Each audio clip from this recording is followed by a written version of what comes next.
In today's video, I am going to explain anatomy and function of sternocleidomastoid.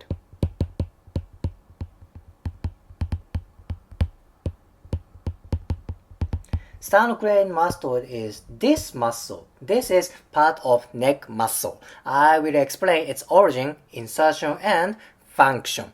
Let me start from origin. Sternocleidomastoid. If you memorize the name of its muscle, it's easy to memorize its origin and function.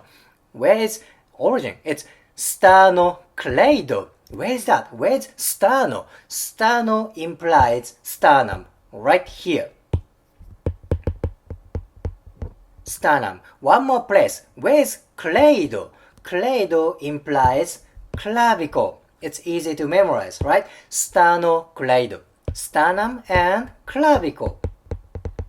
That's it. This is origin. It's easy, right? Once you memorize name of muscle, it's easy to memorize origin and insertion. Where is insertion? Where is mastoid? Mastoid is right here. This is a big bony bump behind of your ear. When you touch your ear and go a little bit posterior, you feel bony bump. This is mastoid process.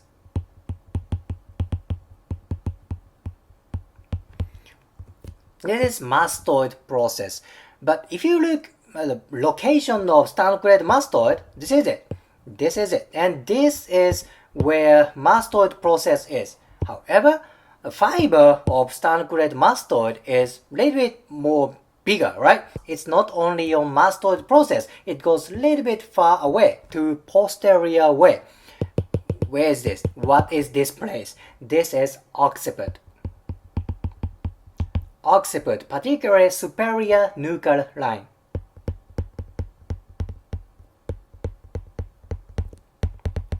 Superior nuchal line. This is basically on occiput.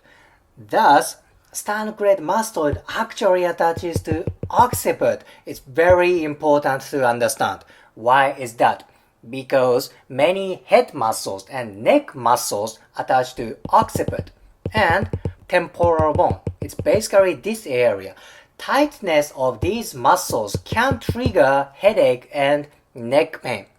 So, sternocleidomastoid that also attaches to temporal bone and occiput. Thus, tightness of sternocleidomastoid may trigger headache and neck pain. Very important place. Well, this is origin and insertion. Origin, sternocleido. Sterno implies sternum. Cleido implies clavicle. This is origin. Insertion is mastoid process that is just behind ear. This is it. Mastoid process and occiput, superior nuchal line. Now let me talk about its functions. Alright, let me talk about its function. You're looking head and neck from straight forward, straight anterior. This is sternocleidomastoid. You're looking sternocleidomastoid on right side. When right side sternocleidomastoid contracts, that brings neck and head to side bend.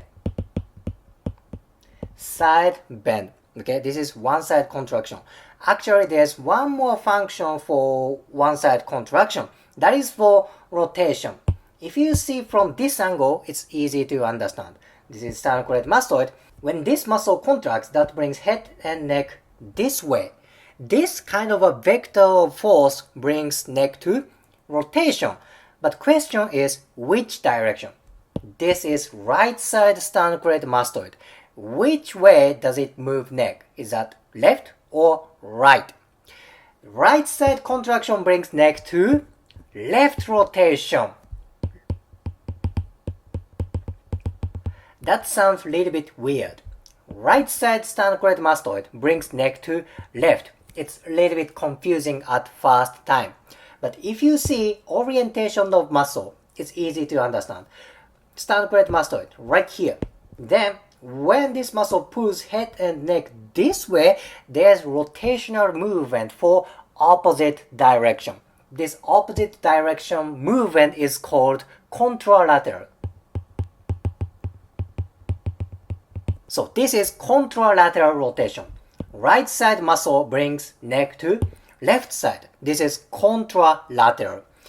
Sternocleidomastoid does contralateral rotation. Very important. So if left side sternocleidomastoid contracts, that brings neck to which direction? That is right side. This is contralateral rotation. Where this is one side contraction. One side contraction brings neck to side bend and contralateral rotation. What if both sides of fiber contract? That brings neck to both extension and flexion. Extension and flexion. It sounds contradiction, right?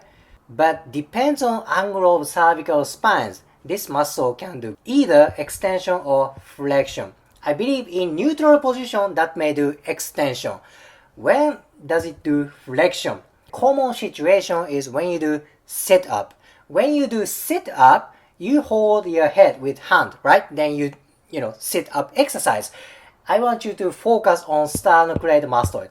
When you do sit up, actually sternocleidomastoid is contracting. Where what kind of neck movement is involved for sit up? That is for flexion. Yep, neck flexion. During sit up, neck flexion movement, sternocleidomastoid is contracting. Thus, this muscle can do neck flexion. Again, depends on angle of cervical spines. This muscle can do both extension or flexion. Very important. Review of functions. One side contraction that does side bend plus contralateral rotation. For both sides contraction that can do extension or flexion. Now let me talk about important myofascial connection and nervous tissue connection. This is sternocleidomastoid. Quick review. This muscle attaches to occiput. I want to focus on one more muscle. This is trapezius.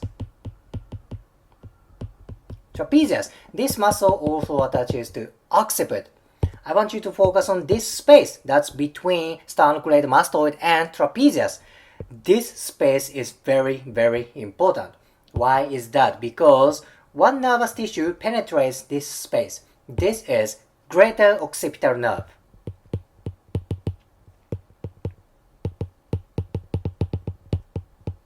Greater occipital nerve. This nerve emerges from C2 and it goes to posterior part of head and it goes to parietal area. That's basically top of head.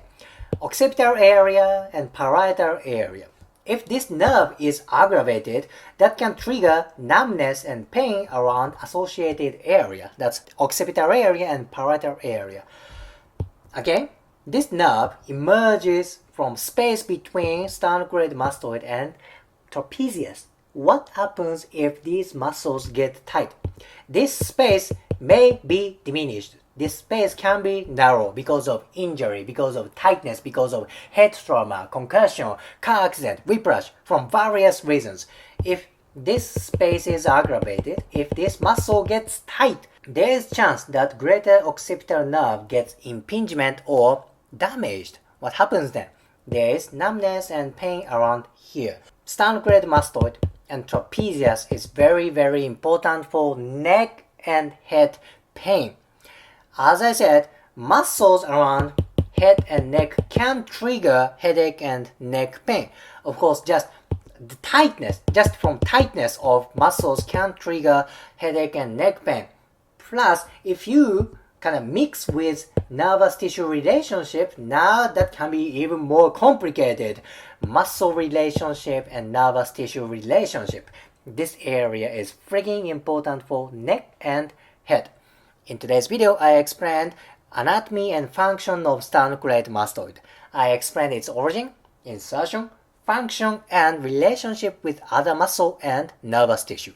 If you liked today's video, please hit the like button, comment, and subscribe. See you next video.